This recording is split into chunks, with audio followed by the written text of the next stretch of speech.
are going. What is going on with everybody? It is your boy, Eric, aka Young God, coming to you live in the Green Dungeon, giving it to you real, raw, rugged. And I have somebody else coming from a little bit of a Green Dungeon himself. Once upon a time, you the know, old set was in my green kitchen and dining room, and now I just have a green screen because we moved. and I like I it. was like, we're not gonna repeat the same. No, it wasn't a mistake. It was God's plan, maybe, that I would just naturally have a green screen behind me when I started making YouTube videos. But yeah. And there it is, man. We have you know what? I'm gonna let the brother introduce himself, man. Who do we have here on the other line? I am FD Signifier. I am a YouTube video essayist. I make videos, long ass videos about a variety of subjects, usually dealing with hip hop, black people issues, a little bit of nerdy shit. Every once in a while, when I decide to take the chance, sports, et cetera, et cetera. I do more light, shorter stuff on my side channel, Signify B-Sides. And I'm now also a Twitch affiliate. I'm a Twitch something. I just got a thing from Twitch. So check me out on Twitch as well when I do really more casual stuff, play some video games, etc. Hey, I told you this off camera that I appreciate you coming through. One of the main reasons I appreciate this, one, like I said, you're busy, but another reason is that a lot of people have requested this interview. Like, I'll be interviewing somebody that has nothing to do with anything related to you. Like, I could interview like the Pope. You know, I'm like, damn, Pope Francis, what's going on? And niggas be like, hey, that's cool and all. Interview FD Signifier, and that'd be the top comment. I just interviewed the Pope, bro. That's y'all don't care about this at all. Nah, it's the YouTube is a unique microorganism and a unique what's the word I'm looking for? Its own little like colony of thought and energy. And I've been blessed to have been very favored within this atmosphere, within this microcosm. And so like people be wanting to hear me talk. Sometimes I'll be feeling like nobody should ever listen to me talk. Well, and sometimes I'll be like, oh, that was a bar. I need to make sure people hear that one. So it's a weird balance in that. It's a paradox. Well, speaking of you having bars, I think you were testing out your microphone. I told you I was running to get something. I'm finna show you what I was going to get. I was going to get this right here. This is a notebook. I'm taking notes this interview. You know what I'm saying? I say it's a bright brother right here, man. You know what I'm saying? Just in case he say something, like, you know, let me write this down. I got some major keys when we wrap up the official interview on some YouTube shit. I got major keys on YouTube. I'll be telling everybody. I'll be giving the game to everybody. Everybody listen. Sometimes they listen after they hit their head, but I know some shit. I ain't get here by accident, especially making the type of content that I make. You know, I didn't actually join the Illuminati. Like, I just learned the game. And then the Illuminati came. My homie just called me literally, what was that, yesterday or maybe 2 days ago? And he say, nigga, you in the Illuminati? I was like, what? And he just kept asking it. And I'm like, bro, stop asking silly ass questions. And he like, answer it. I say, nigga, no, what are you asking me this for? He said, nigga, you just interviewed, and it's the most random person. Like, why do I need to be in the Illuminati to interview this person? Nigga say, you just interviewed Juice WRLD mom, bro. How do you even find her? That is a random pull.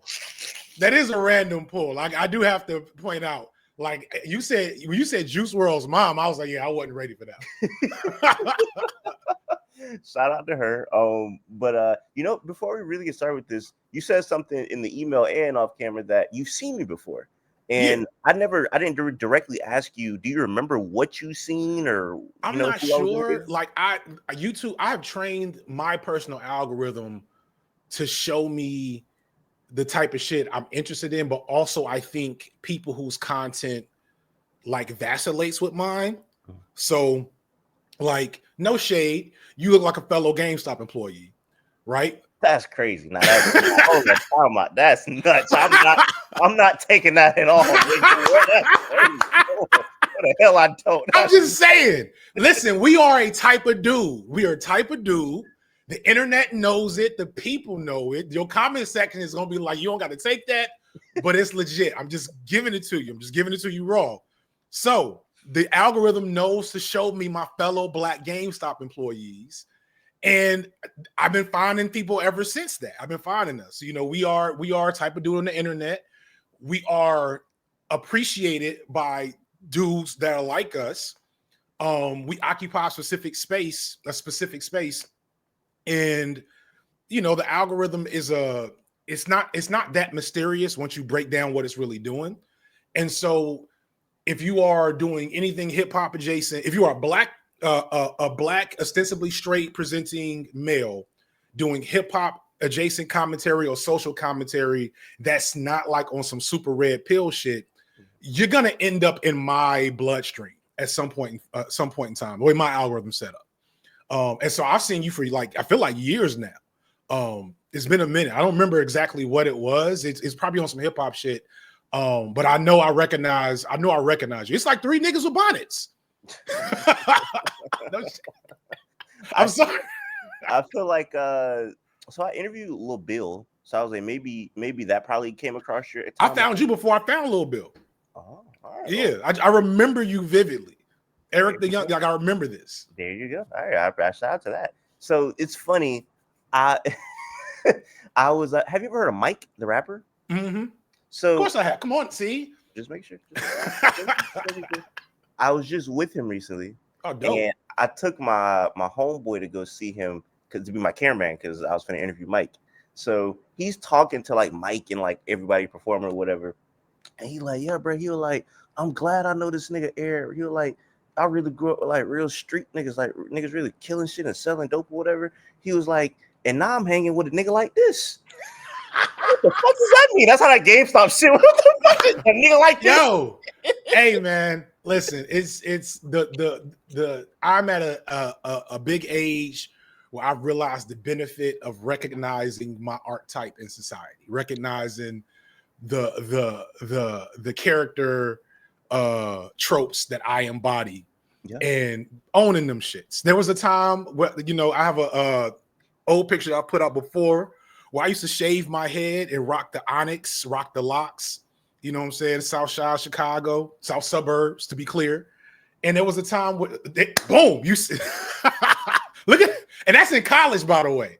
Look at that expression. Who was I trying to be? That's Jadakiss all day. I was like, nigga, I thought this was DJ Paul, bro. That's what you look like. Somebody did tell me I look like is it Juicy J? No, who did Gel and Weave? Is that one of 3 6 niggas? Yeah, she got Paul. Gel and Weave. Or is that Project Pat? Project Pat. I do look like Project. Like, pull up a picture of Project Pat. I look just like that nigga. I ain't realize. I'm finna pull a picture. Pull up a picture, especially that picture right there. Hold on. No, it's more. Let me look at DJ Paul. I ain't looked at him. I'm finna show you DJ Paul, bro. This is who I thought this was, bro. So I can see a little DJ Paul, but no, go pull up Project Pat. Shout out to Project Pat. Yeah, shout out to Project Pat. He got a video coming. I got a whole 3-6 Mafia script that I've been babying for like a year. Yeah. Yeah. It's tough. It's tough. So I knew I could look like that, but you talk to me for more than 5 minutes and I'm gonna mention fucking anime or Zelda or something else and it's over. And I'm gonna mention how, I didn't come to college. Like it took me to get to college to appreciate a Project Pat. I was a hardcore backpacker type dude up until college during the raucous era, you know what I'm saying? Def Jux, etc. And so like, your brother was having, we've all had like crises of finding our spot and feeling like, you know what, that's not the spot I really want, but society being like, nigga, that's the spot you in. Something I don't know that I always want to ask you, exactly where are you from? I'm from South suburbs of Chicago. So I'm from Calumet City, Illinois. And if you know anything about Chicago suburbs aren't like other city suburbs. Well, the South Chicago suburbs aren't like the other city suburbs.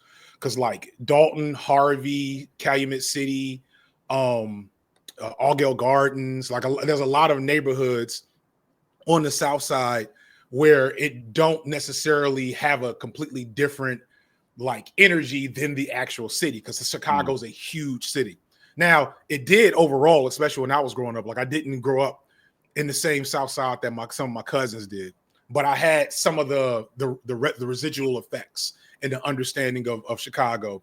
But even still, like, my mom kept me inside, so I didn't really know. I feel more native to Atlanta, and I've been here since 18 than I do to Chicago. Like, I don't know much about the city of Chicago compared to Atlanta. That's interesting. You said like you didn't grow up on the same South Side that your cousins did. You grew up on like Michelle Obama's type of era of the South Side. Yeah. Like people, I rarely visited my cousins in the Wild Hunnets, but I would go to Hyde Park to visit, my mom's boyfriend or some of my uncles from my father's side. Hyde Park is where the Obamas were from. Got you. What I'm saying? Okay, shout and out so. Yeah. That was me trying to be a dickhead, really. Cause I said the era, but I was trying to call you old, low key, right there. Again, you can't listen. I'm gonna own my. I'm gonna be 43 in a little bit.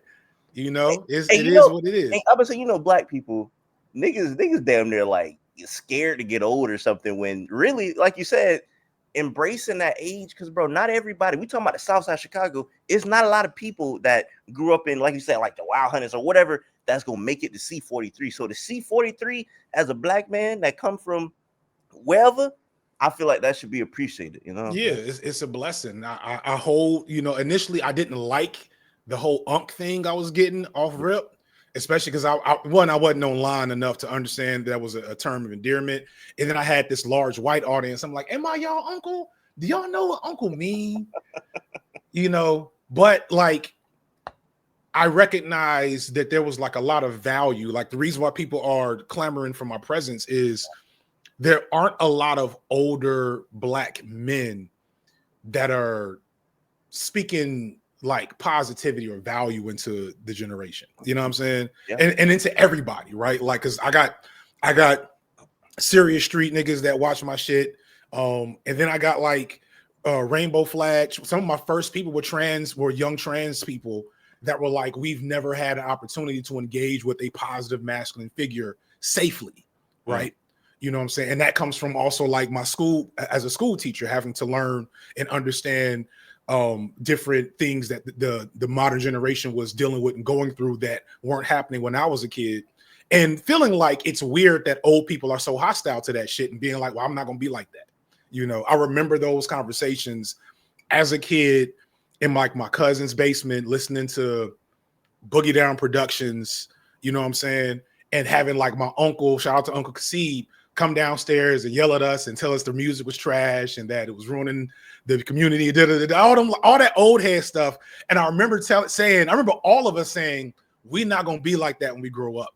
And then like we grew up and I'm like, y'all forgot? Did y'all forget this was supposed to be doing? Because I feel like the old head virus is stronger than, people realize. Protect yourself, protect your generation, because it will happen to you. You will have old head takes that aren't just you being old, but like being on some old head, bitter, judgmental shit. And it's just like, I refuse to cave into that. I'm already there. I'm definitely already there. Like it's too late for me. Yeah, we'll get into it later, but it's a lot of hip hop. It's a lot of hip hop stuff. Also some sports stuff where like I will watch like a Boston Celtics game and I'm like, do just like driving to the paint exist anymore? Is anyone going to the paint? Yeah, we just threes. So we'll get into that a little bit later. But you said something about like people calling you unk, and I actually hate that. I hate it because it's like a gentrified like word almost at this point. Because it's like, I'm not gonna lie. Somebody just asked me recently. My homeboy just asked me. He said, was Childish Gambino Redbone the start of white people saying woke? And I was like, I don't know. I didn't think so, but I was like, I have no clue. But that goes back to the unk thing where a lot of like our slang has been gentrified and it means nothing anymore. It's like the woke thing meant one thing. Woke just mean whatever the Republicans disagree with. Woke just mean nigga with a hard ER. That's all that means now. Not even at this point, because now it's like you said, it could be some gay stuff where you're like, man, this shit too woke for me or whatever. It's like, bro, that has nothing. Like woke means shit I don't like that marginalized people do. Exactly. and it's like, this was specifically some black people stuff. This went for this community, that community. This is specifically, but now it's just anything. Yeah. But the unk thing, I done heard niggas, they call a nigga 26 years old a unk. And it's like, that's not what we doing here. It's the speed of light. So I felt like that before, but one thing I realized before the internet fame is that the reality of, I got to get into my critical theory bag. The reality of like capitalism and like a white supremacist like vampire society is that like these folks don't do shit by themselves. All they can do is take something beautiful somebody else made, break it down to its most commodifiable, most viral elements, and then repackage that and sell it to everyone else. They never have an actual inception of original thought. They used to a little bit. Another video idea I have is like, what happened to rock bands? Like, where did the white rock bands go? I know black people invented rock and roll, but white motherfuckers had a run with that shit. Real quick, I don't mean to interrupt you. I just want to, because I'm gonna forget this thought. Also, even this sounds silly, bro. Their racist slurs not even creative no more. Like they used to like Moon Cricket is crazy calling a nigga. Well, I was like, whoever came up with them slurs, they really hated niggas. Yeah. They just say nigga. They thought about it hard. It was in them like as a true essence of who they were. Now it's just something they're doing because they're supposed to. But anyway, so the point I'm getting at is that like we are, and not even just black people outside of that framework are the true creators and innovators of everything. And we got to really just resign ourselves until we have the grand revolution of thought in the world. We're going to have to just continue to make up new dope shit. And we can.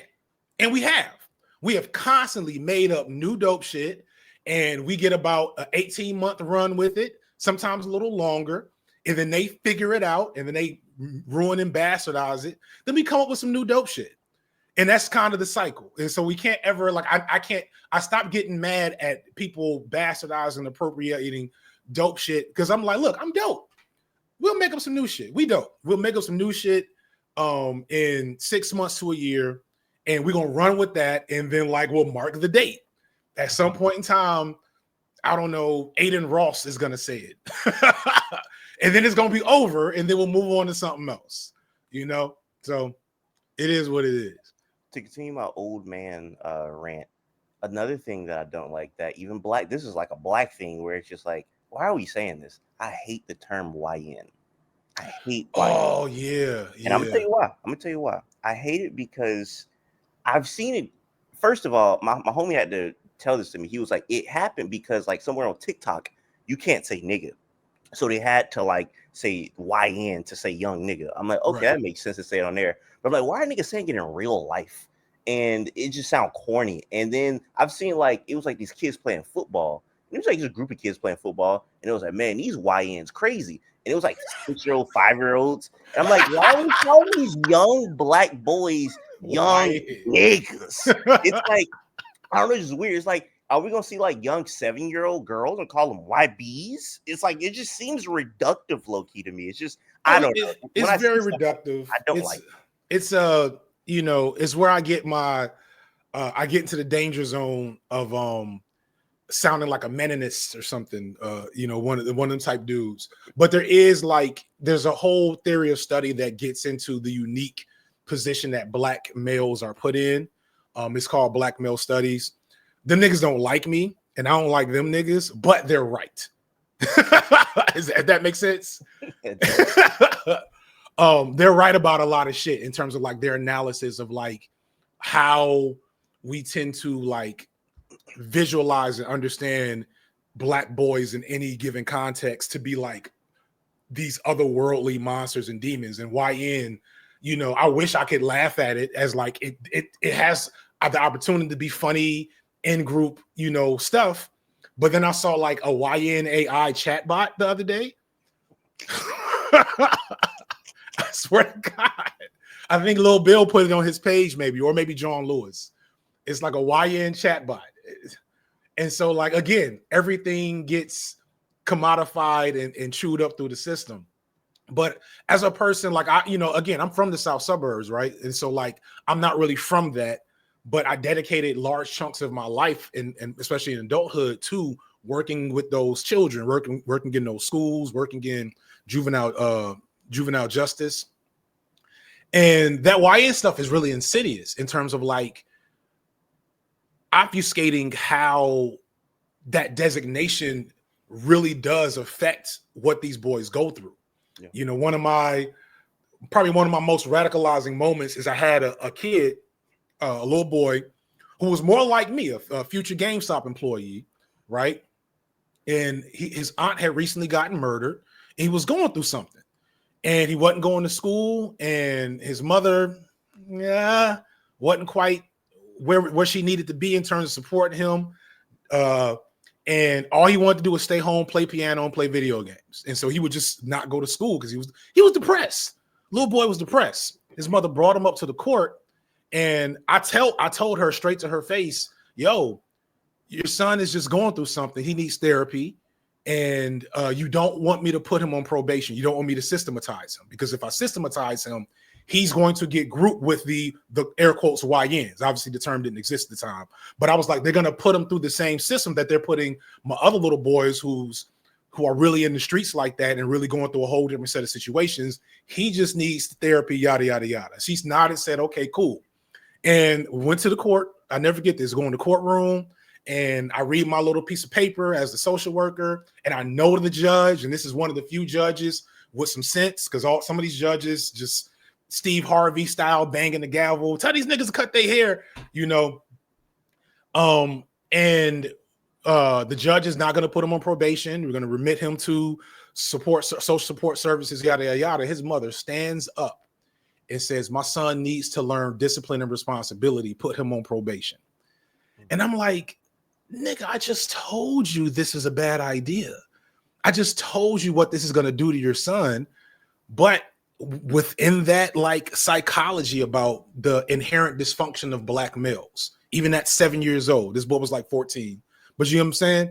Like, she felt like what he really needed was like sternness and strength and discipline and suffering, and consequences and accountability. And it's like, no, your sister got murdered. Yeah. You going through it too. Yeah. Y'all both need to go to therapy. And like, I quit the job not long after that, because I was like, I can't do this again without spazzing out in the courtroom, and I'm gonna be in the courtroom. So that YN stuff is real insidious. It's because it's a meme until it's not. You know what I mean? And you know, it is what it is. I want to get a hot take off, and it's a little long, so you might disagree at certain points, but just hear me out. I'm taking my notes. I think you will feel me. So the whole YN thing, let's talk about the YNs. I'm going to tell you one thing that I feel like was a major drawback from Black Lives Matter, that I, from the jump, kind of wasn't feeling Black Lives Matter. Of course, I'm not a coon. Let me get that straight. I'm not a nigga who's like pro-police. Black Lives Matter has some problems, which we saw eventually got borne out. And they had and those problems were apparent on the inside at the beginning. It's just most people didn't see how the sausage was being made. Exactly. So as a kid, and I don't know what grade I was in, this is what I saw, and I still to this day. One of the things that I feel like happened from Black Lives Matter is that people from like the hood who didn't get killed by a police officer, who just have problems going on in the hood, Black people problems in the hood, they kind of got forgot about. Mm-hmm. And I say that in a sense because all the attention kind of got put on like injustices with like George Zimmerman, or a white person killing a Black person, or a cop killing a Black person, or whatever, which, yes, that needs justice. Like, we need to focus on that. But it's almost like people just put 100% focus on that and forgot, like, damn, it's actual, like, gang problems and shit going on, or it's niggas, like, crime or whatever. And it's like, when a nigga talk about quote-unquote Black on Black crime, it's like they almost get used as, like, agendas for both sides, because Republicans will bring it up. They don't care about niggas killing each other. They just say it just to, you know what I'm saying? So we don't got to look at they shit. Exactly, just for a distraction. And then when the people on the left bring it up, they say the same thing, where it's like, oh, you kill who you live by or whatever. It's like, okay, that's true. But it's like, bro, these niggas are dying at a high rate, though. Like, I get that. Yes, that's true. But it's like, are we just going to chalk it up to, hey, they're just going to kill each other? It's like, no, bro, there's babies dying, my nigga. It's like, I'm not finna just let that rock and just well, he lived by each other, so he's gonna die. It's like, no, I went to a school where shit traumatized me low key. I'm glad I wasn't there. But at a prom after party, a kid named Jonell, he was a famous or not famous, but he was really popular, what would you call it? Popular football player. He gets killed, gunned down at the prom after party. Everybody saw it. The people who did it never got caught to this day. And we went to school the next day. This is after the prom after party. It's after the prom, bro. Usually you go like early in the morning in the courtyard, wait for the bell to ring, everybody talking and kind of socializing. You couldn't hear anything. It's dead quiet. Nobody's talking. And then you just heard like a big yell. And I look back and it's his girlfriend just on her knees crying. And that rest of the year from like April to June, you was looking over your shoulder because it was niggas on Facebook like, yeah, but we finna come and finish the block on the rest of the niggas that go there or whatever. And it's like, bro, it's real deal, like violence happening. So I say all that to say shit like that kind of got lost in the sauce with BLM because when you look at the Black Panthers, they was in the hood trying to squash beefs. They was trying to recruit the gang members and, hey, bro, you could be more of an asset to us than killing the next brother or whatever. So I feel like that kind of got lost in yeah, like I said, I don't know if you agree or disagree with that, but no, I completely agree with that. I find it difficult to like manage those two positionalities when we get to like Black people issues, because it's not wrong to point out that these problems are systemic and they're mathematically predicted, right? And there is a problem. One of my, you know, I play coy, I guess, with my Kendrick Lamar fandom. Kendrick Lamar is definitely my favorite rapper right now. Low key is like getting into being, to me, the GOAT. Like if I had to have a GOAT argument, my all-time favorite rapper is still Lupe, but like I don't think you can make a GOAT argument and put Kendrick anything lower than 3 at this point in his career. But he's also like, one thing that makes him interesting is he's so flawed in his politics, and his flaws are genuine and natural. And one of my favorite all-time songs is Black of the Berry. And Black of the Berry is basically what you're saying right here. It's like, look, this is how I feel about how the hood has made me feel. And that doesn't perfectly align with fucking Du Boisian sociological theories. You know what I'm saying? It ain't gonna perfectly align with that. It ain't gonna perfectly align with your Foucault and your critical, like all these people with the fancy names you read up in the academic circles. It ain't gonna align with that because them niggas' names do not ring bells where I'm from. What rings bells is niggas that died and niggas that killed. You know what I'm saying? And so when people try to like hyper vigilantly critique folks that's really from that, how they respond to that experience, I'm always like, that ain't your place. Because you ain't really, half of y'all don't even talk to them people, like have never had a conversation. If I put you in a room with them right now, you'd be nervous and quiet. You know what I'm saying? You couldn't even code switch in that regard. So like you should probably be at a minimum the third person speaking in any conversation about that stuff. Right. And so, yeah, and I get into that a lot, you know, with some of my compatriots in the cornbread tube and like the bread tube leftist space, because you have people like Bill, right? You have people like John Lewis, you have people like BP. Shout out to Dom, who I just started. I don't know if you're familiar with Dom and the Potty Mouth folks. Yeah. Like those are people. I don't think any of them is killers. At least I hope not. Knock on wood. But they're from a different environment than I grew up in. My mom, like I said, kept me inside. And so even though I don't always agree with everything that might come out of one of their takes, I still amplify it, because what we don't need is only the academic voices in the room. And that's what happened with Black Lives Matter, is that, and it's insidious because I can talk a certain way, because I present a certain way in certain rooms, white folks will hand me a check. They'll hand me a budget. And that's what happened with Black Lives Matter.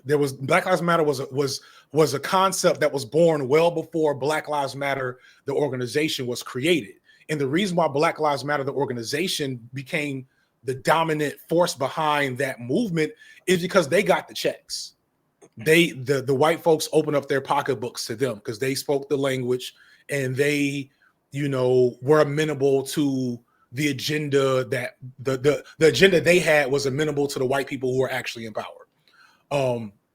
And it becomes just this really difficult thing to like have a useful conversation around, because niggas that's really from that, they don't even want to hear what some of these folks got to say, because they're not talking about material, real stuff.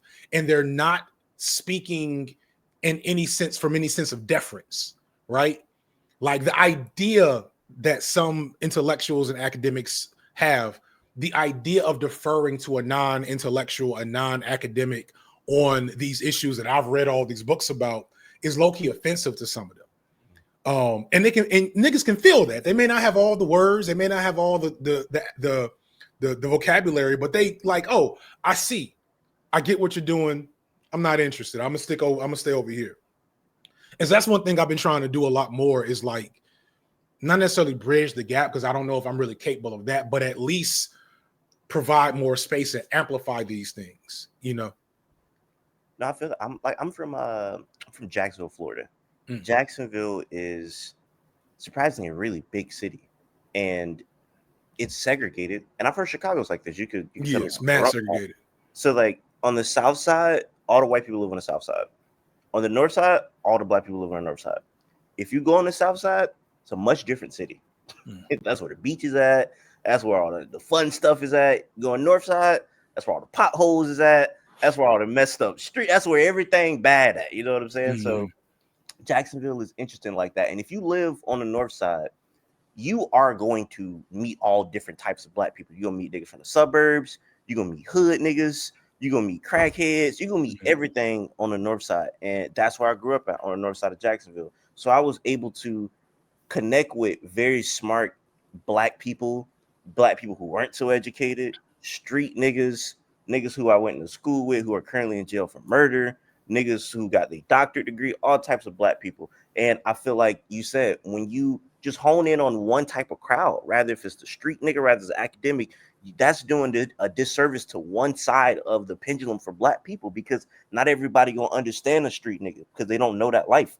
Everybody gonna stand the person that's super educated because they don't understand. Because I always think a really smart person can communicate a complex thought in a very simplistic way. If you're really that educated, you can simplify it so the most uneducated person can understand what you're saying. And a lot of people aren't doing that. They using, like you said, these big terms and Freudian, and using, like, you know what I'm saying? It's like, all right, that's cool and all, but my nigga don't know what a Sigmund Freud is. You know what I'm saying? Now I gotta add a whole extra 15 minutes to the video to explain who Sigmund Freud is. So moral of the story, it's just like, man, going to that. I went to a medical school where it's literally like one of the best high schools in the country in my 9th grade year. And I got kicked out because I was being lazy and I didn't get good grades. So then I had to go to my neighborhood school, which was where the black people at. And that like showed me that was my first year where bro got gunned down. And the way we was like feeling after that, it was just like, bro, no kid should have to live like this. Like, we're literally looking over our shoulders, because it was common for niggas to bring guns to school. So I'm from the era where, like, I guess like school shootings, but I never feared of a school shooting because you fear getting shot. Sure, because like I looked at like, bro, these hood niggas, they not finna go shoot up the school. They might shoot at a nigga and they might miss or some shit. Yeah, that's what I mean. It's like the school shooting fear is random white boy who I don't pay attention to decides he needs to settle the score with society, so he shoots random people. Versus, I know not to beef with that nigga because that nigga's a shooter. and it's not even that. It's as simple as like, I might be cool with a nigga who was cool with Jonell, and I'm just standing next to him talking to him because that's my friend, and they don't fuck with this nigga, and I ain't know that. I was cool with a girl. I probably should say it on camera, but I was cool with a girl who was accused of something very insane. She ended up telling me it wasn't true, and I used to be with her all the time. So it's like, I'm like, man, if I'm with her, niggas like, bro, ain't that fine bitch you did? Da da da da. I'm like, oh shit, what's he doing? Nigga start shooting. You know what I'm saying? So Right. it's like it's you guilty by association. So I like to say no kid should have that fear. Yeah. And I feel like that fear isn't being addressed like it was with people like the Black Panthers, you know? Yeah. Yeah. It's and what it really comes down to, I think, and this is something I've been more about personally, at least trying to advocate in bits and pieces in my work, is the Black Panthers were community oriented first and like brand oriented second, once they grew. And also understand the Panthers were never like nationally popular either. So it's not just the Panthers. It's like that type of like activity was happening in Black spaces across the country, and it wasn't the Panthers. So across the South, and it wasn't the Panthers. It was somebody's church group, etc. But the bottom line is it was community oriented and like organic. It was somebody in your school saying, you know what, we need to have everybody need to talk. We talk about this. A teacher being like, "Yeah, I'm gonna host a circle discussion with a handful of kids." Stuff like that is far more effective at addressing those issues. The places with the least amount of crime, even if they have issues of poverty, are places where people know each other. Because you're not gonna rob motherfuckers you know. Well, you might, but you're less likely to victimize people you got to look in the eye on a regular basis. You know what I'm saying? And so, like, when the Panthers were walking around organizing and unifying gangs, that's how they got targeted by the CIA. The CIA was like, we don't want that shit, versus now being woke, right? An activist, whatever, is a branding opportunity. It's a marketing strategy.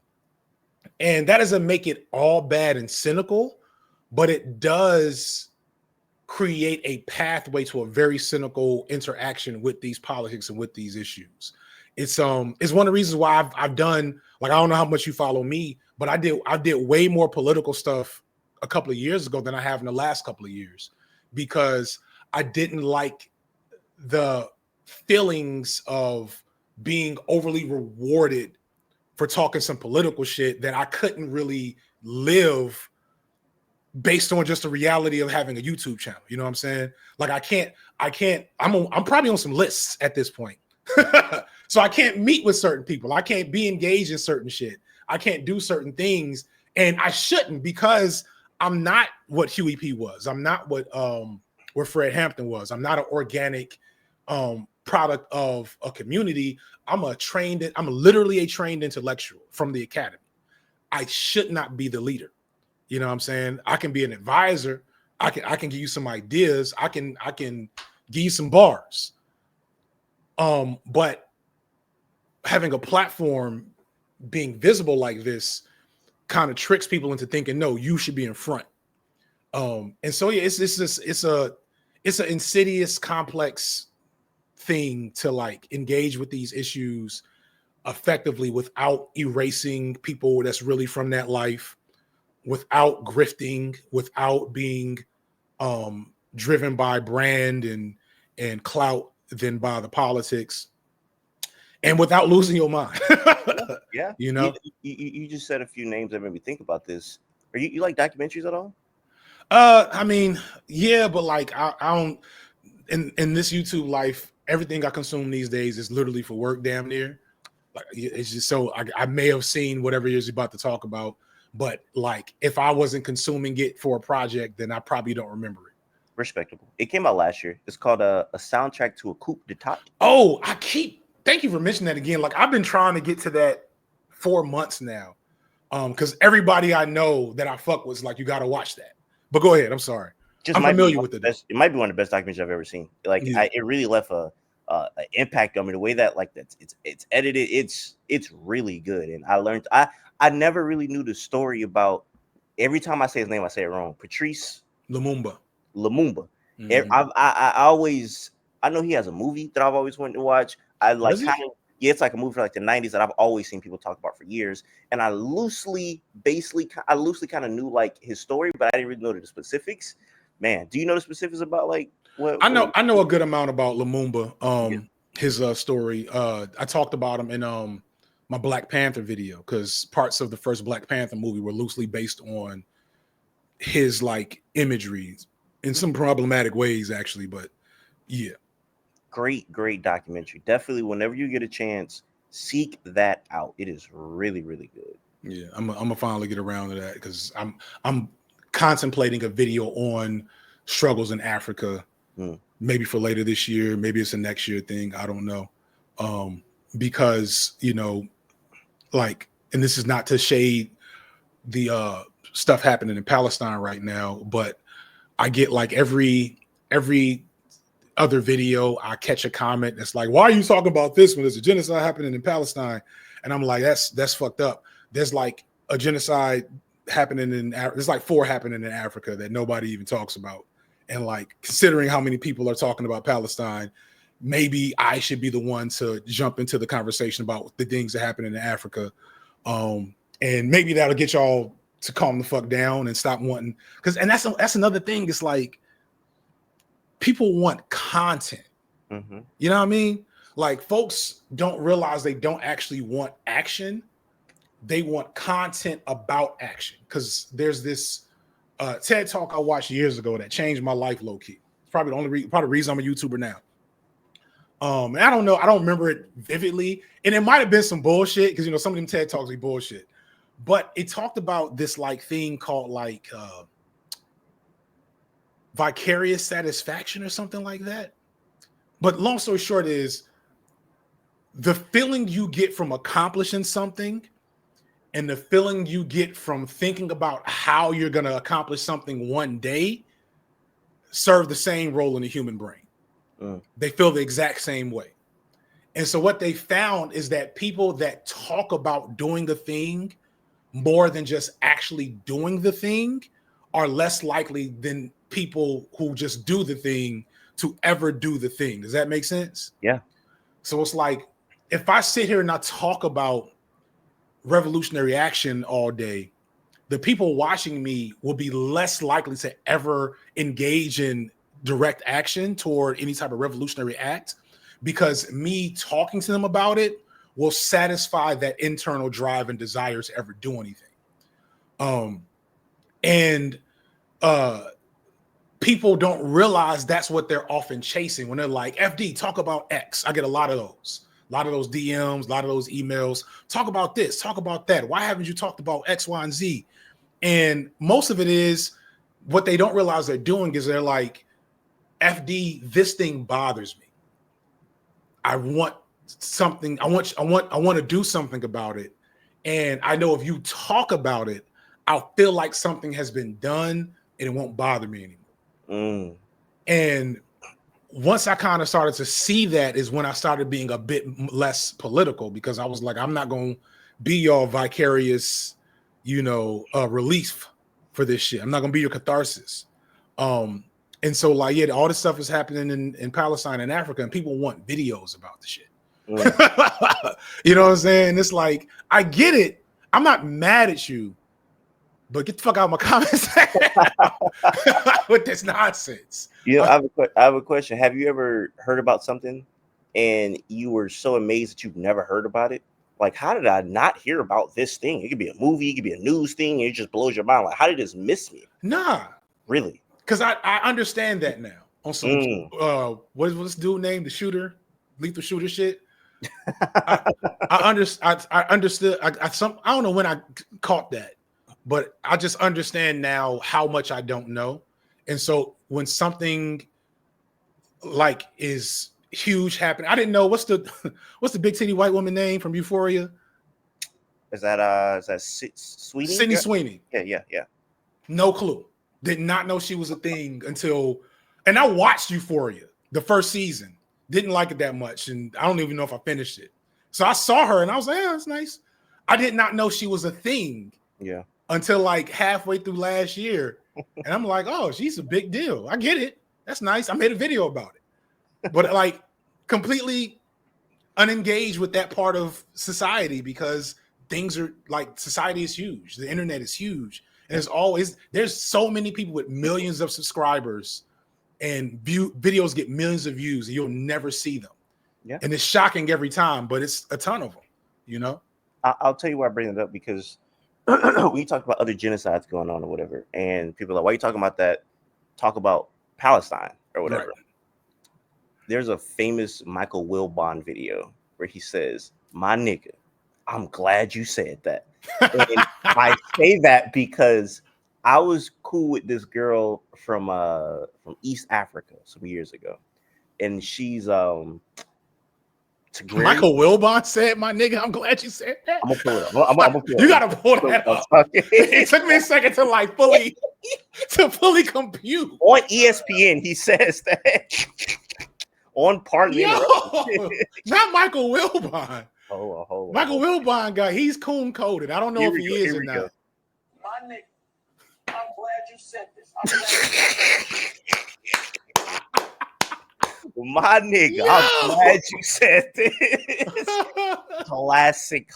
Shout Yo, out I to did not boy. know that happened. Chicago nigga, I think too, right? Yeah, he's in Chicago. He went to Northwestern, got into some white fraternities. I don't know enough about Wilbon, but he's coon coded. I don't know if he's a coon. Is he? I didn't know that. I don't know. But he is I coon heard coded. that, I thought he was a real nigga. I was like, that's He might be, because sometimes a real nigga gotta be coon coded to make it through ESPN. You know what I'm saying? That's a fact. You end up Whitlock or Bomani Jones. You know? But Bomani. Shout out Bomani. CAU alone. East Africa Jones.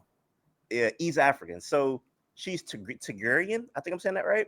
And she was telling me about what's going on in Tigray. Do you know what's going on in Tigray? Don't even know. See? So that was the point where I brought up. Is that connected to what's going on in Sudan or Ethiopia? It's Ethiopian, like it's like an Ethiopian thing for sure. Gotcha. So when she tells me about it, it's essentially like genocide. Like the president it's like a civil war essentially, and they're basically. I think the president came out and was like, "This is war, and I believe in war. We have to rape people, just flat out." That's what he said.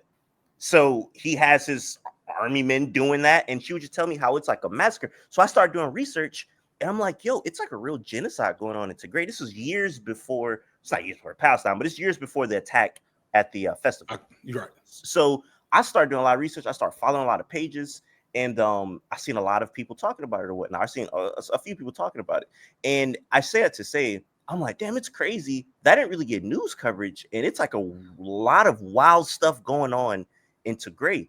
And it just, when you said like, why are you talking about this and not that? I'm like, damn, it's like that's kind of like the Black Lives Matter and niggas in the hood. It's like, can we not focus on both? We gotta put all our attention on or do I have to be on that specific topic area? There are literal Middle Eastern folks who are like, I only knew about Gaza up until like I knew enough about it to know that shit was fucked up. And it started from like Lupe Fiasco, like 10 years ago. I don't know this stuff that well. That's never been my area. But shout out to Dr. Fatima. Shout out to Lost Futures. Shout out to a lot of people that's been like, no, this is legit stuff going on. So let me share their video for you so you can be aware.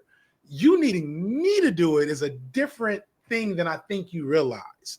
Shout out to I can't remember his name, Anon Aro, because like the reality is there's the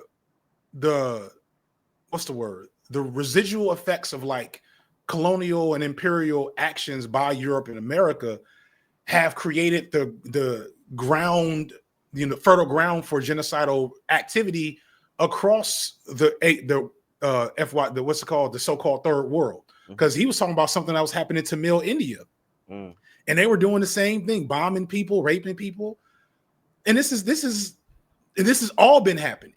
It just so happens that I think part of this is because America is so intrinsically tied to Israel, and like we're literally funding the genocide, right? So that is one difference where we're like direct, like in other situations we're like kind of involved behind a closed door, on paper somewhere, whereas like we're literally just sending them money. Hey, go ahead, buy you another set of bombs on us. Yeah. So like I get that difference, but it's still like the reality of the world we live in is that there's at no point in time has there not been a genocide going on somewhere.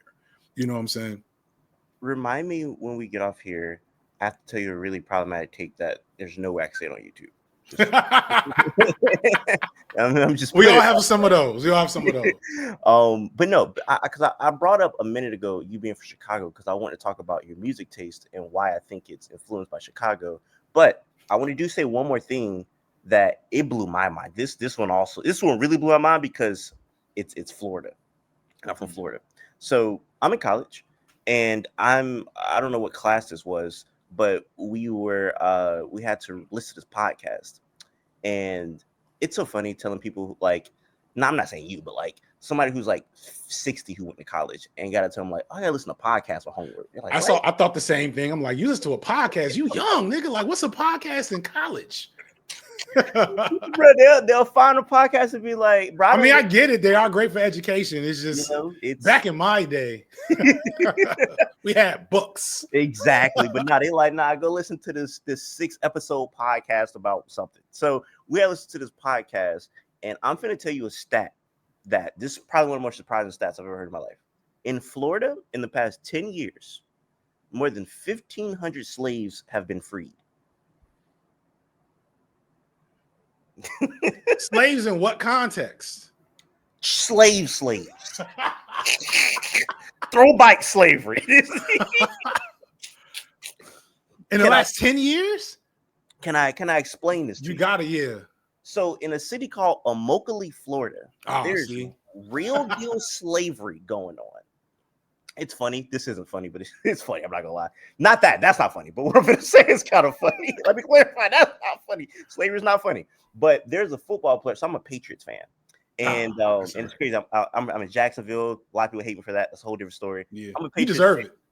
it. That's funny. A little bit. I'm a Patriots fan, and somebody we drafted years ago. He was a cornerback, really good cornerback, nigga named J.C. Jackson. And I remember me and my homeboy, he's from Immokalee, Florida, J.C. Jackson. And he was snapping this one year. And we was like, bro, that nigga had to make it through slavery, but that nigga don't want to go back. But that nigga playing like he was seeing some shit. But the slavery, it was true.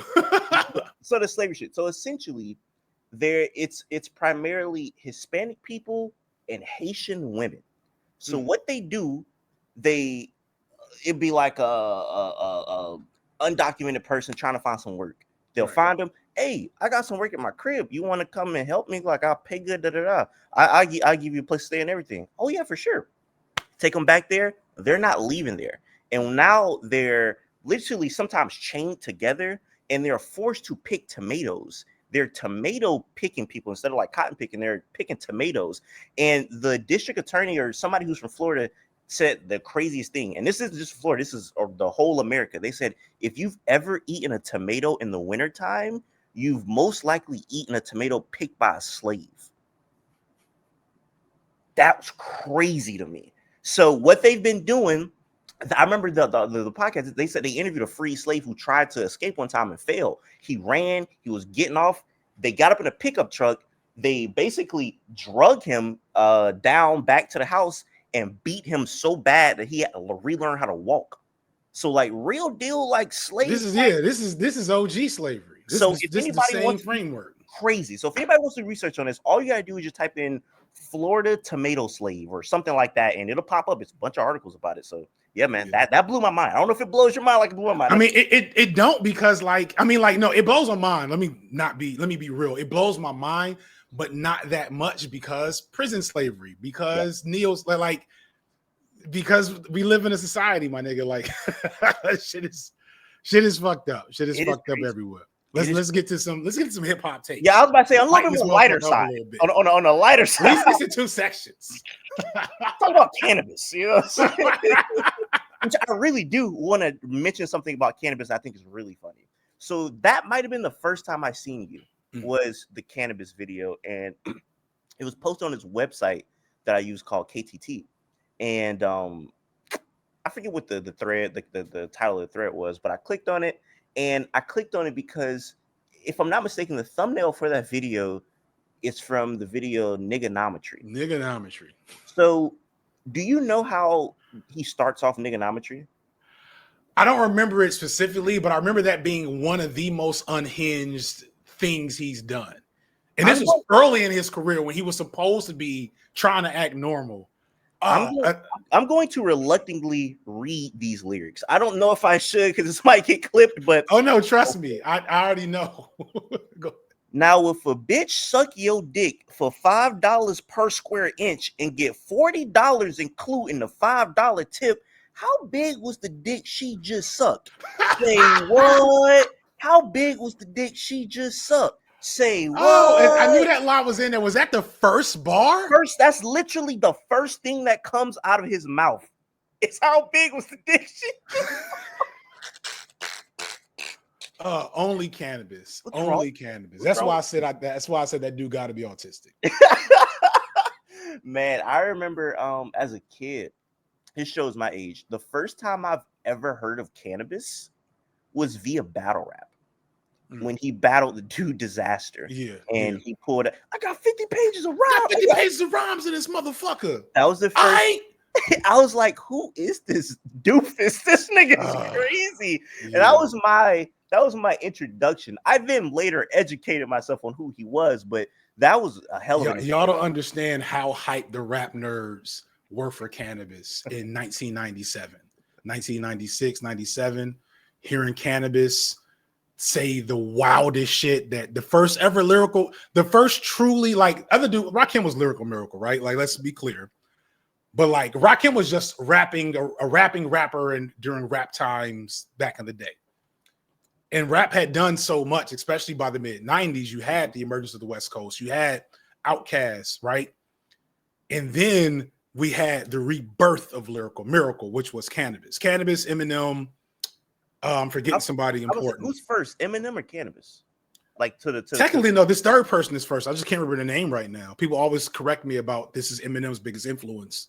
I don't know. I mean, I thought it was like LL Cool J. No. There's another guy. Somebody in the comments is gonna have it because it's always well actually hip hop niggas in the comment section. So whoever that guy is probably the first like neo lyrical miracle guy. Because again, you have Rakim, LL, Big Daddy Kane, Cool G Rap. No, Cool G Rap, but no, it's not Cool G Rap. It's a modern figure in like the mid 90s that was like a mid-level guy, but like he was definitely on some Lyrical Miracle shit. If you Google Eminem's big influences, his name is gonna come up. I'm gonna tell you who pop up. Master Ace. Okay, got you. Master Ace. Yeah.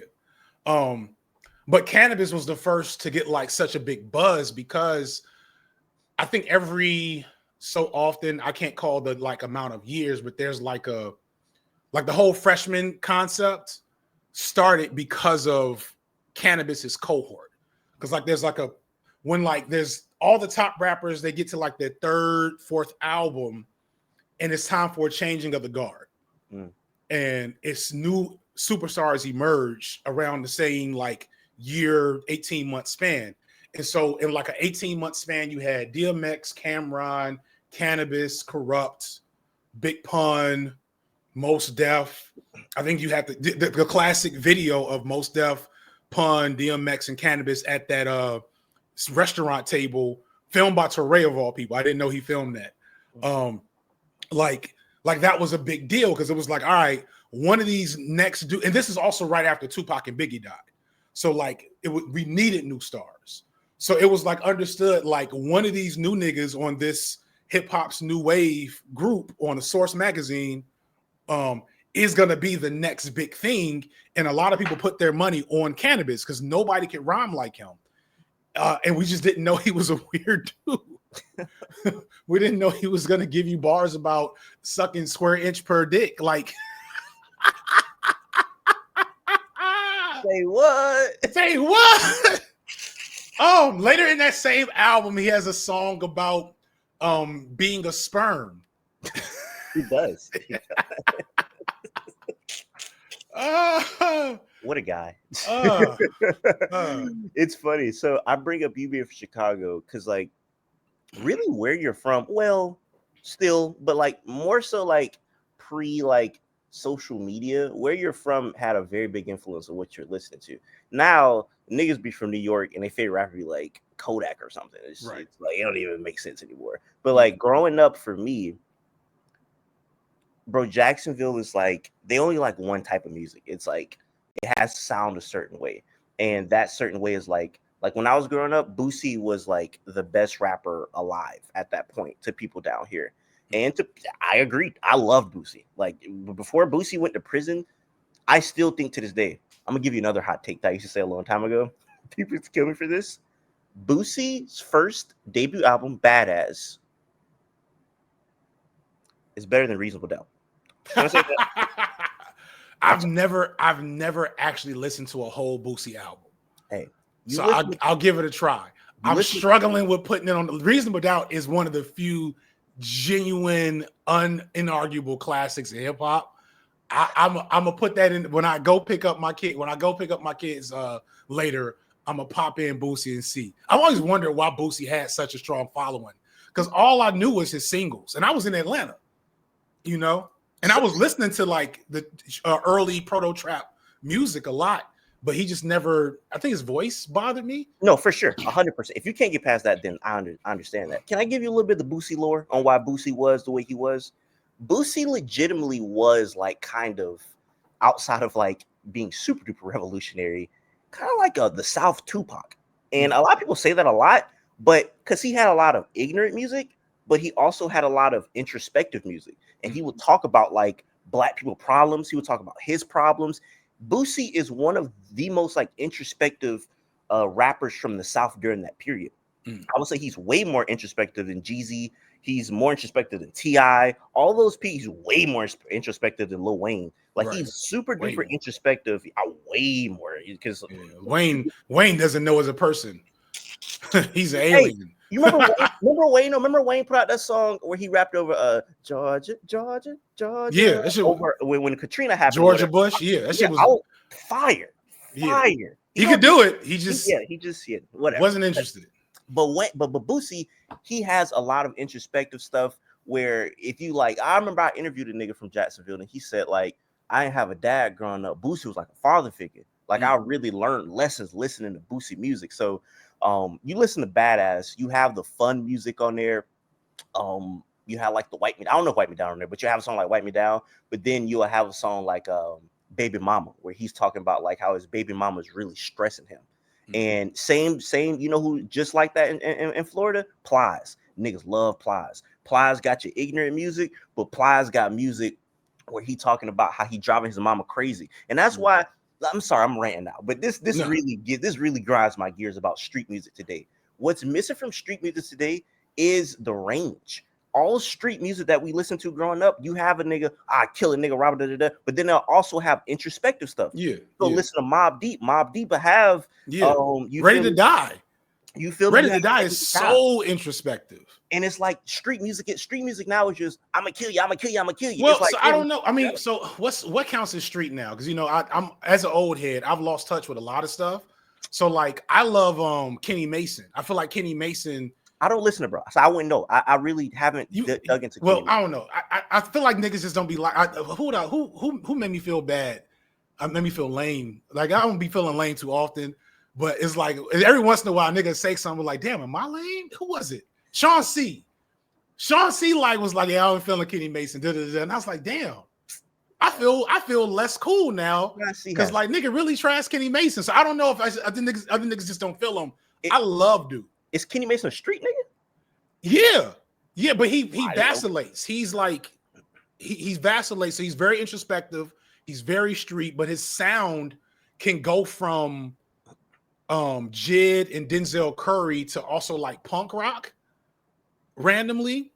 So like Mason a street nigga? I don't know enough about. I just thought he was like a Mick Jenkins type of rapper or something. I don't even know who that is. My bad. Really? That's a nigga from Chicago from like 10 years ago. You don't remember Mick Jenkins? I must have missed him. I go in and out. Like there's whole gaps in my like hip hop Rolodex because I had a kid or was going through some shit with my wife. So this entire like waves where I'm like, yeah. And I don't remember half of it. Okay, I give you this. I thought he was like a Vic Mensa's Chance the Rapper type of nigga. He is at times, but like one of his first songs that I love was called We Hit. Oh shit, nigga, what is that? Like his first single that I ever, or second single I ever heard, Mm. is the first song off of it is oh no, what is that in? What is that off then? That's on Angelic Hood Rat, the first one. No. Hit. Mm. It's a song called Hit, and it's about them selling drugs or whatever in front of fucking West End Mall over here in Atlanta. You know, so like it's street shit, but it's like, again, it's closer. It is, Vic Mensa is a good corollary. Okay. Like a Southern Vic Mensa, probably with more. Well, I don't know. I can't say with more charisma because like he ain't hit like I think he should. Just like Vic Mensa. What Vic Mensa was also doing, I think Vic Mensa's problem was he just wasn't interested in playing into any specific realm that he was talented in. Yeah. Because like I would listen to Vic Mensa and it would sound like, what's that? When I get down on my luck, and that's like a jam. And then like a second later, he would doing drill. You know, that's Down what the conversation. Down on My Luck is so fire. That's such It's a so good fire. song. It's so fire. I was so confused when I realized it was the same dude doing some of this other stuff. That's funny. So look, I haven't heard Kenny Mason, so I can't speak on bruh. But just generally speaking, a lot of the street music is less well-rounded, and it's just I'ma shoot you, I'ma shoot you, I'ma shoot you. Where like I said, I listen to Plies. Me and my homeboy joke about this all the time. Plies got a song called 100 Years, where he's talking about like it's like pussy cracker tried to give my dog 100 years, and throughout the entire verse, bro, this nigga turned to Johnny Cochran. This nigga, he started breaking down laws. You breaking a bit high, they gonna try to give you 10 plus the max. It's like, bro, why does this nigga know all of this? But it's like, it's amazing. And I feel like that you don't really hear that a lot in street music. It is just like violence. So I think part of that, so it's a couple reasons. I have my own, these are grounded theories. These are not things that these are not hills I will die on, but I have a couple of reasons I think that is. Reason number one is that street music, only recently has street music been made by the truly in the streets niggas.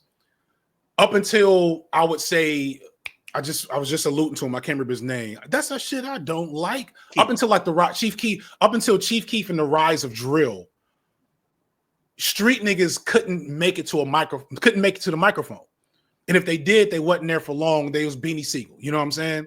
Or they had to have a whole machine behind them to even get them there in the first place, like Beans. And then it couldn't sustain, because if you're really in the streets like that, that's not a phase. You know what I'm saying? That's a way of life and a way of like experiencing the world that that you can't easily pull yourself out of, even if you're in the industry. So what you would get are really artistic, talented, intelligent dudes of the streets, right? Around the streets, dabbling in the streets, but very rarely are they truly like the neighborhood goons. You know, Lupe Fiasco is understood. People don't know. Very much a street nigga in Chicago. Like like Chili Chill was in jail. And the running theory is that he's in jail because he took a case for Lupe. You know what I'm saying? And so they're able to vacillate between all these different topics because some dudes are just talented like that. They just have that understanding of the world, that curiosity about these things to even talk about them. And then some dudes is like, I'm gonna just rhyme what I'm living and keep it moving, you know? Like I made a comment, people were mad at me, and I kind of fucked it up.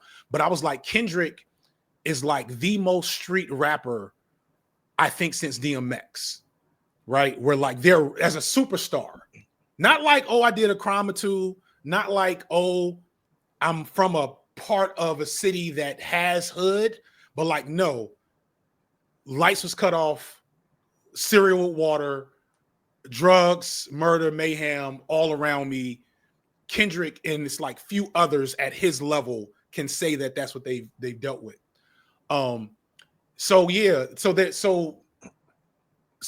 But after Chief Keef, antics became a force multiplier in hip hop, which is the other thing that's happening, is that dudes also aren't encouraged to make projects. They're encouraged to make hits, make a song, that can go viral, that can be a TikTok sound, people can get a dance off, you can perform at a club, because that's where you can make your money. There ain't no money in making whole ass albums anymore.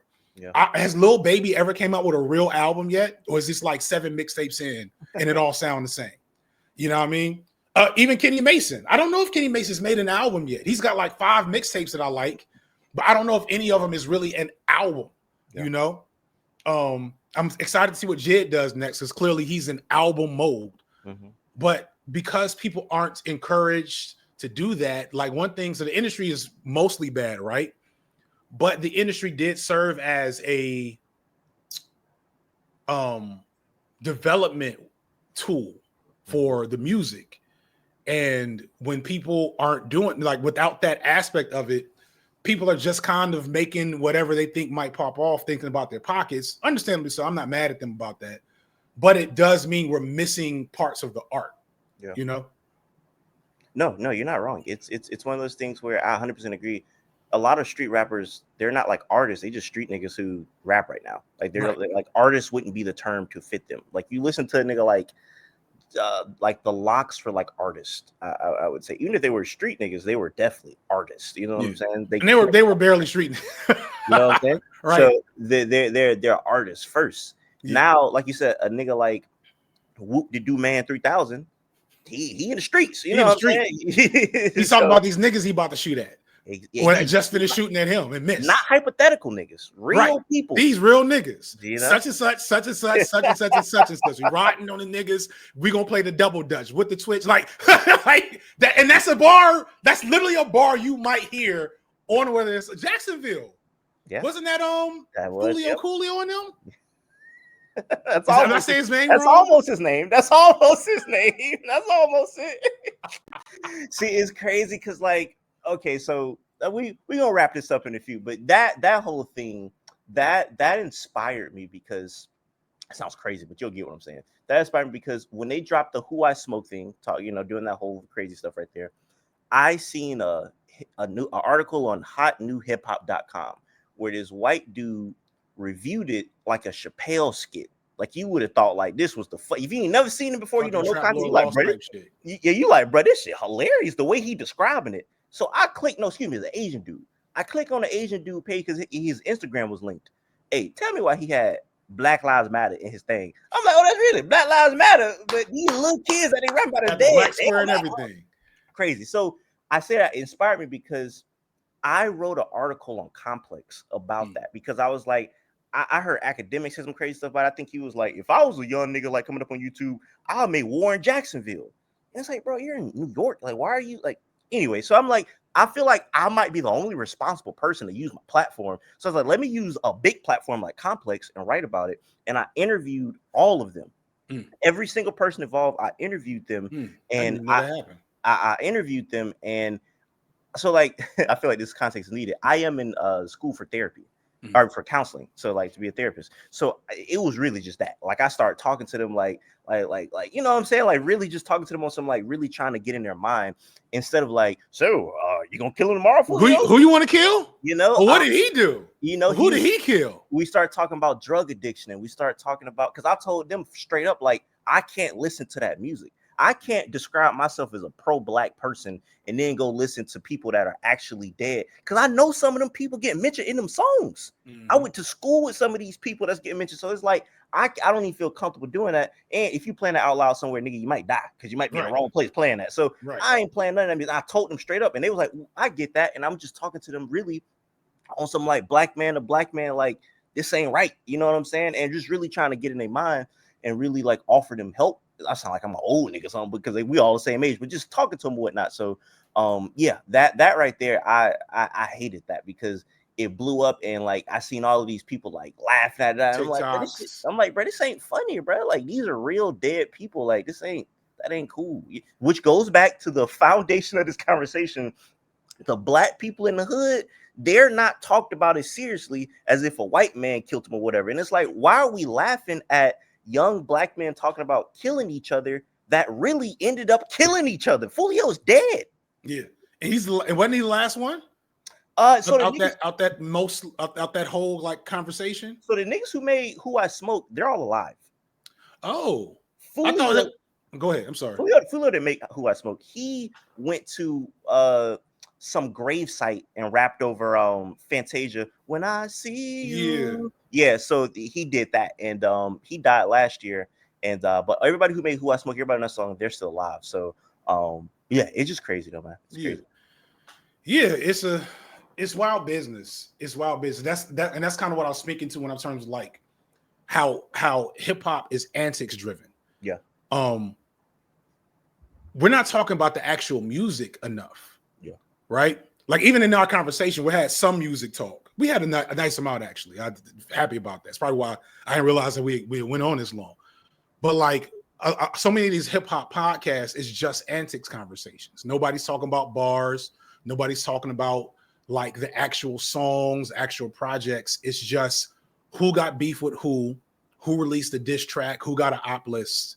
And that drives so much of, and it's so funny, them dudes make a little money off of being, seen in a Trap Lord Ross video, or insert 5 other white dudes from not from there making videos about there.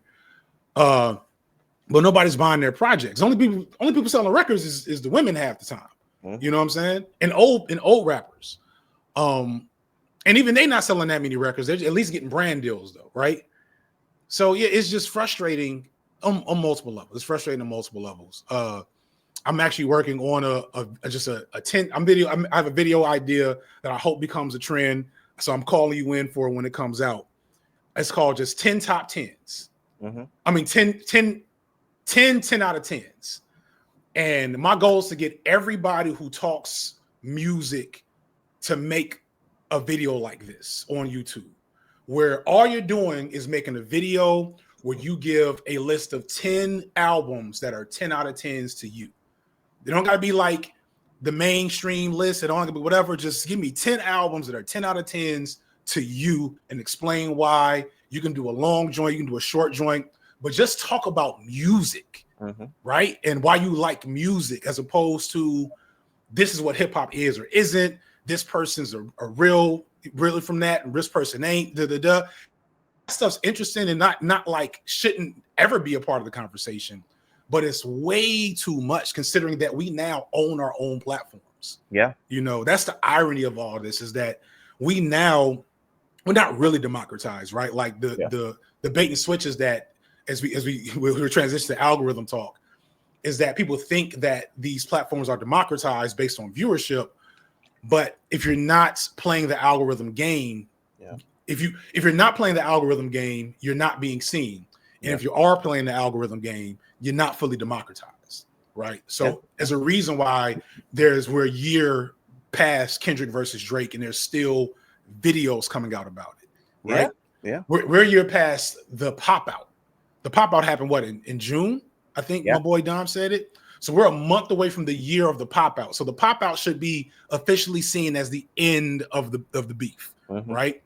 We're a year from that, and I guarantee you, if I was so incentivized because numbers wasn't hitting like I needed to, I can make a Kendrick v Drake 1 year later video and get them numbers up, because that's what the game is about. But we also can contribute to fundamentally pushing the conversation in different places, and we're not as much as we could. For sure. I was gonna say we could wrap it up on this note right here. We could wrap it up on a specific music talk. By the way, spoiler alert: one of them top 10 albums is gonna be Badass by Boosie. So and I can't wait, because I'd have never known or thought of that if you didn't say that. Yeah, you say that. I love that album. But let's close out on this. Who are you listening to these days? Let's see. So again, that's the fucked up thing. It's so consumption based. It's so content based.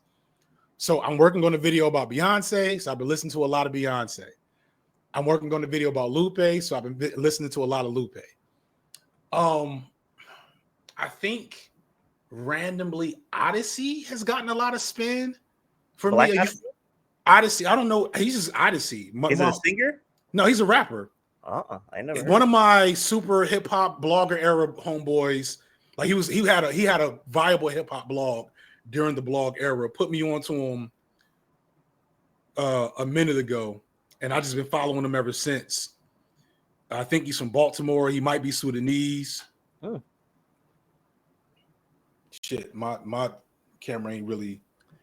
Oh, I've seen the name spelt like that before, but I've never tapped in. It's real backpacker type of energy. A lot of jazz beats. Sometimes just straight up instrumentals. So I probably have had him heavy in terms of like newer people, right? The people that I ain't been listening to for years. Yeah. And that's kind of the other thing is that like I'm at an age and a part of like, how old are you? I'm 26. Talking about podcast in college. I'm 26. That's funny. Right. You got kids? No. Oh, you married? You got a main squeeze? I am not married though. I just saying to say this, it's like those are all like whether you do or don't do those things is fine. But what I've experienced as I've gotten older is that your world tends to shrink. Yeah. And other things just take up more space. So there was a time in my life where I played every hot new video game, where I listened to every major new album or like buzzworthy thing because I had a work commute. You know what I'm saying? I played it in the house when I was doing something else. I used to read comic books. You know what I'm saying?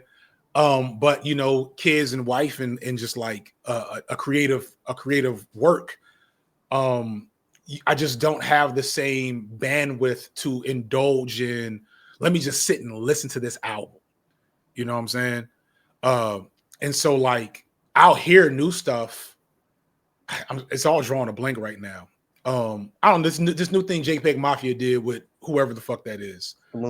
Flume, right? Like so I fucked with that for a second. Infinity Knives and fuck the homeboy name up. Infinity Knives and Brian Ennis. But like yes, but generally speaking, I end up going back to the same people, the same playlists over and over and over again because that's, you know, that's what gets me going until I need to make a video about something. Gotcha. I'm trying to. I was like, I'm gonna give you one new person, one old person. My old thing be badass. You know what I'm saying? I was like, I feel like I gotta give you a newer person to check out. What would you say like you've been in the mood for lately? I miss. You know who I've liked a couple of their joints. What's the dude? Hey, what's his name? Every Big track X he the come Plug? on. Hey, what's Big X the Plug? Big X the Plug. Like I'm Big in X- the mood because like one thing I hate is that trap music, it seems dead. Everybody rapping with the little voice. I'm so tired of the little voice rappers. Shout out to Curtis King. I'm so tired of everybody rapping. I can't stand it. I had a whole. I'm trying to listen to Cardi, Playboy Cardi, like run on my channel because like all the kids is like you should listen to Playboy Cardi up, and I'm like all right, and like you can go watch them shits. I'm like. And I'm trying so hard. And it's a couple of tracks, but most of them I just like, That is hilarious. And like the trap music used to be the essence of like black machismo in hip hop. You know what I'm saying? Like you listen to this song, you lift weights or you fight a nigga. One of those two things gotta happen once you finish. And like I don't feel that no more with this new trap. Okay, well, you like Jeezy? I like Jeezy. So there's this one dude people been calling Albino Jeezy. I'm finna show you nigga real quick. Nigga named Belly Gang Cushington. Oh, that's it. This fella right here. Immediately excited about that. You see him? It's my boy right here. I thought he was white. No, yeah, not white. He looked white. He looked white. No. I see that nose. The nose conflicts with the lips, though. The nose is Negroid. The lips are European. He mixed. But I would say if you want some trap music, he bringing like the old feel of trap music back, and he just sound like Jesus. Like this is this is him. Like he sound like Jesus. Already, that first note. Oh, that's fucking T.I. Okay. Yeah, that's old T.I. beat. You know what I'm saying? So Okay. he in that bag. So I would say his new album, if you want to hear some like trap stuff of a you know, somebody rapping, and I would say listen to that, and I would say immediately though, go listen to Badass. I'm gonna go listen. Badass is what we I gonna would- hit Badass as soon as we hit the streets with my wife and get these kids. For They're sure. not gonna hear it on the way back, but I'm Okay, yeah, for sure. Yeah, don't. It's some wild stuff in there. Yeah, and that's not the problem. Like you can't bang the new hip hop shit in the house with the kids in there. My kids are just now starting to like appreciate rap music because like they were like, Dad, this is so vulgar. Why are they saying this about women? And I'm like, you got a point. Let's turn this off. You know what? Last thing, and I'm gonna let you go on this one right here. Somebody who sound like a man. Mexico Dro. So Mexico Dro blew up as a producer years ago. I don't know if you ever heard his producer tag. His producer tag is just plug, and he's had a lot of beats that blew up. Like that's not the EXO Mexican guy, is it? No. That's complete. This is a brother. I like him too, though. Yeah, but not him. This dude, he went viral recently, but like I said, he got hits with like Kodak and Drake. Like he's like a producer first, but now he started rapping. He blew up a couple months ago with a song called No Date. And it's just because he just looked like he upset in the video. He just looked like they're like, damn, bro, this nigga look pissed off. And he just sounded like a man. And hold on, I gotta play a little bit of this. We're gonna close out with a little bit of Mexico Joe. Because this right here, this is like man music right here. This is like old niggas who used to trap that want to still listen to trap music. Hold on.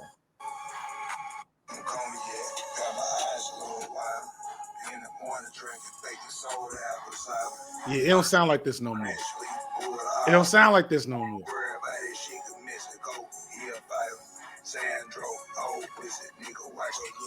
But this nigga not Mexican? No. Mr. Joe is not Mexican. If you listen to him though, I brought him up because you're talking about like playing stuff around your kids.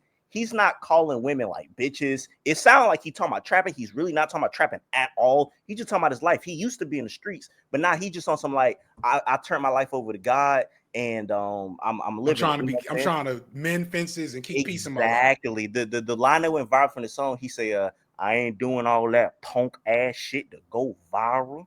So people love that. People like, hey, there's some real shit right here. So shout out to Mexico Dro. Shout out to you for coming through. I really appreciate you. If you got any last words for the people watching, the floor is yours. Please, keep up with the channel. I hit 1 million a couple of weeks ago. But that don't mean the game stopped. In fact, I feel like it's getting extra hard because like now the YouTube algorithm is like, you got 1 million, nigga, you better keep it. Check me out on Twitch. Check out the B-Sides channel. Check me out on Nebula. I'm trying to get some projects off that don't have nothing to do with YouTube, and I need that Nebula support. So when you see them Nebula video ads at the end, sign up for them shits. $3.99 help brother out. And that's pretty much it. Appreciate you having me. This is a great conversation, man. Of course. Hopefully this will not be our last. For everybody watching, I appreciate you guys. Until next time, I say what I mean what I say. Haters gonna hate, players gonna play, and you guys holler at your boy. And also, I'm finna end this and tell FD Signifier my very problematic take that I could not tell you guys. Y'all have a good day. Yo, what's